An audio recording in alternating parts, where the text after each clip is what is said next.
Big boss సీజన్‌లో వీకెండ్‌కి ఉండే మజా వేరనే చెప్పాలబ్బా! ఇక వీకెండ్ వచ్చిన నాగార్జున గారు హౌస్‌లో ఉన్న కంటెస్టెంట్ చేసిన తప్పొప్పులపై ప్రశ్నిస్తూ ఉంటారు. ఇదే తరహాలో హౌస్‌లో ఉన్న యశ్వినికి గట్టిగా ఇచ్చుకున్నట్టు తెలుస్తూ ఉంది. నాగార్జున గారు సీరియస్ మూడ్‌లో వచ్చి రాగానే ముందుగా యశ్వినిని నిలువోపెట్టి, "ఏంటమ్మా అంత ఓవర్ యాక్షన్ చేయాల్సిన అవసరం లేదు" అనేసరికి ఒక్కసారిగా అయితే యశ్విని షాక్ అయ్యింది.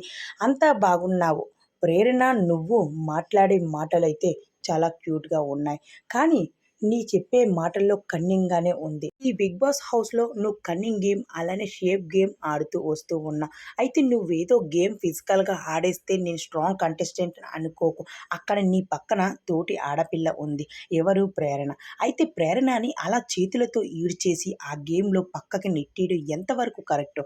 కానీ తోటి ఆడపిల్ల జీవితం నీకు తెలీదా? తన చేతులతో గీసేసి తన ఒంటి నిండా దెబ్బలతో అలాంటి గేమ్‌లు విరివిగా ఆడాలి. కానీ నువ్వు ఆ గేమ్‌ని ఫిజికల్‌గా ఆడుతూ అందరిని కొట్టడం, నెట్టడం జరిగింది. కానీ ఇది కరెక్ట్ కాదు అంటూ ఫైర్ అయ్యారు.